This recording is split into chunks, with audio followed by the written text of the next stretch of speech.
नमो Narayan friends.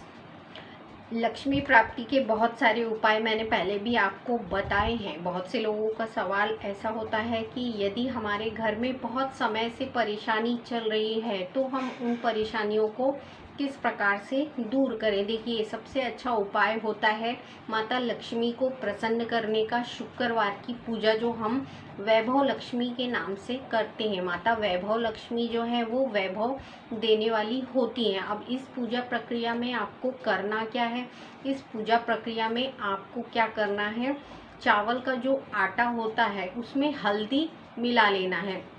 अर्थात चावल के आटे में हल्दी आप मिक्स करके हमेशा रखिए। जब भी आप सुबह उठते हैं और अपने घर के आंगन में आपको 5 से 6 स्वास्तिक बनाकर रखने हैं। अर्थात अपने घर के अंदर का जो देवघर है वहाँ आपको 2 स्वास्तिक बनाना है और उसके अलावा बाहर तक, आंगन तक आपको 5 स्वास्तिक बना के रख देने हैं। अब इस प्रक्रिया में क्या होता है, शुक्रवार को आप दिन भर उपवास करिए, गाय को रोटी खिलाइए। गाय को गुड़ के साथ आपको 1 रोटी खिला देना है। उसके बाद जब आप संध्या उपासना करते हैं, अर्थात शाम की पूजा अर्चना आरती करते हैं, तब आपको क्या करना है, भगवान शिव का जो अभी श्रावण मास चल रहा है इसमें हम क्या करेंगे, भगवान शिव और माता पार्वती को स्थापित करते हैं घर में। यदि आपके पास फोटो है तो उनकी पूजा करते हुए उन्हें लाल रंग के पुष्प चढ़ाइए, उनको चावल का दान दीजिए। अर्थात जो चावल आप उनको चढ़ा रहे हैं उसको आपको दान कर देना है।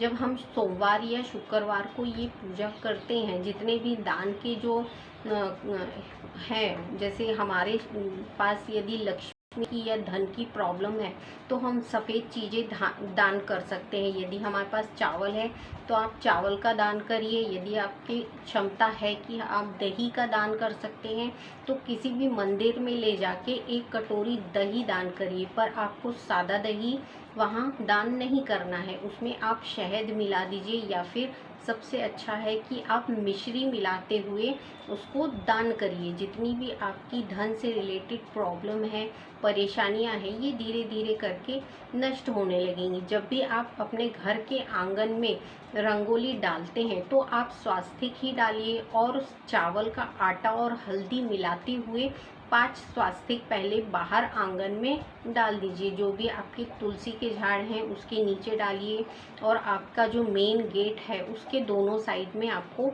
बना देने हैं। तो इस प्रकार से आप 5 स्वास्तिक हर रोज अपने घर में बनाइए। उसके उपरांत आपको क्या करना है, गाय को 1 रोटी शुक्रवार को गुड़ के साथ देना है और सोमवार को आपको वही मिश्री के साथ देना है। यानी सोमवार को गौ माता को 1 रोटी मिश्री के साथ देना है और शुक्रवार को जो है वो गुड़ के साथ देना है। अब धीरे धीरे जब इन प्रक्रियाओं को आप करने लगते हैं तो देखिए आपकी बहुत सारी प्रॉब्लमें जो हैं वो हटने लगती हैं।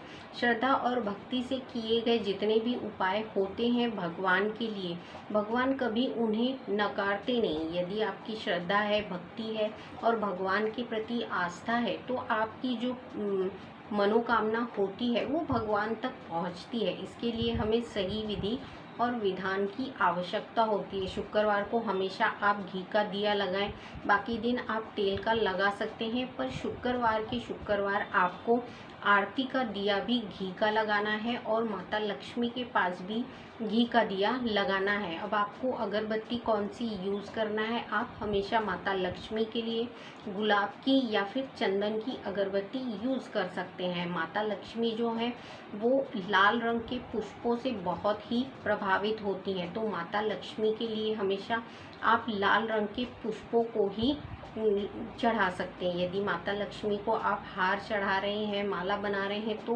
कोशिश करिए कि उनके लिए लाल रंग के पुष्प ही आप उस माला में यूज़ करें। पूजे में भी आप जब पूजा कर रहे हैं तो माता लक्ष्मी को अर्पण करने वाले पुष्प के साथ आपको जो चावल आप अर्पित करते हैं वो चावल सादे नहीं होना चाहिए, उनको आप कुमकुम के इससे कलर कर लीजिए। यानी कलर किए हुए चावलों को ही माता लक्ष्मी को अर्पण किया जाता है। इसके साथ यदि आप इसमें धनिया मिक्स करते हैं, जो खड़ा धनिया होता है, तो इससे क्या होता है, माता लक्ष्मी जो है वो उनकी पूजा सफल होती है। यदि हम अपने मन में श्रद्धा, भक्ति और भावना के साथ इन सारे उपायों को करते हैं तो ये सारे उपाय जो होते हैं वो बहुत ही सरल होते हैं और हमारे घर में ही सब कुछ अवेलेबल होता है, जिनके द्वारा हम सही विधि और विधान से माता लक्ष्मी को प्रसन्न करते हैं। अब आपको क्या करना है, शुक्रवार के दिन आप गाय के जो कंडे होते हैं उन्हें अवश्य जलाएं शाम के शाम।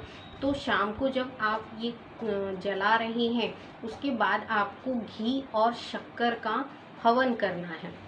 माता लक्ष्मी की जो भी आपको आराधना करनी है, पूजा विनती करना है वो आप करिए। उसके उपरांत क्या करना है, आपको हवन डालना है। ये हवन जो है वो गाय के जो कंडे होते हैं उनको जलाते हुए उससे घी और शक्कर का आपको हवन माता को लक्ष्मी को अर्पित करना है। तो आपके घर में जो है शुद्धता, पवित्रता हमेशा बनी रहती है। जितनी भी नेगेटिव एनर्जी है जब ये हमारे घर से रिलीज होती है, यानी जब ये घर से जाती है तो हमारे घर में एक खुशी का माहौल या स्वच्छ पवित्र माहौल उत्पन्न होने लगता है। तो जितने भी गौ माता के जितने भी पदार्थ होते हैं वो बहुत ही शुभ माने जाते हैं। यदि आप अपने घर में गौमूत्र का छिड़काव भी करते हैं हफ्ते में या 15 दिन में या महीने में एक बार, तो देखिए आपके घर में कोई भी निगेटिविटी स्थापित नहीं होगी। और गाय के गोबर से बने हुए कंडों का इस्तेमाल आप अपने हवन सामग्री में करते हैं तो गौ माता की इतनी कृपा होती है हमारे घर परिवार पर कि हमारे घर में नेगेटिविटी जो है, यदि नेगेटिव है तो वो पॉजिटिव में कन्वर्ट होने लगती है। ये सारी प्रक्रिया आप पूरे श्रावण माह करिए या फिर आप पूरी लाइफ में करिए। देखिए इससे आपको बहुत जल्दी अपने घर का एटमॉस्फेयर चेंज होता दिखाई देगा। तो हमारे जो श्रावण माह बोलिए या फिर हमारे जीवन भर के जितने भी पूजा करने के जो मेथड होते हैं, तरीके होते हैं, यदि हम इन्हें सही तरीक़ों से करते हैं तो ये हमारे लिए फलित होते हैं। तो हम अब नेक्स्ट वीडियो में फिर मिलेंगे। मैं आपको कुछ ऐसी प्रक्रियाएं बताऊंगी जिनके हवन और पूजन करने से हमारे घर के बहुत सारे दोषों में हमें आराम मिलता है। हमारे घर में यदि कोई बहुत समय से बीमार है, परेशान है, तो उसके लिए हम कौन से हवन करें जिससे उनकी बीमारियां सुधरने लगे, घर का जो हमारा माहौल है वो सुधरने लगे। श्रावण माह तक आप इन सारी प्रक्रियाओं को दोहराइए। देखिए आपको खुद ही समझ में आने लगेगा कि आपके घर में जितनी भी नेगेटिव ऊर्जा है वो अब धीरे धीरे करके बाहर हो रही है। तो आप जब इन चीज़ों से लाभ लेने लगते हैं तब आपका धीरे धीरे इन पर विश्वास स्वयं ही बनने लगता है। नेक्स्ट वीडियो में फिर मैं आपसे मिलूंगी नए उपाय के साथ। तब तक के लिए नमो नारायण।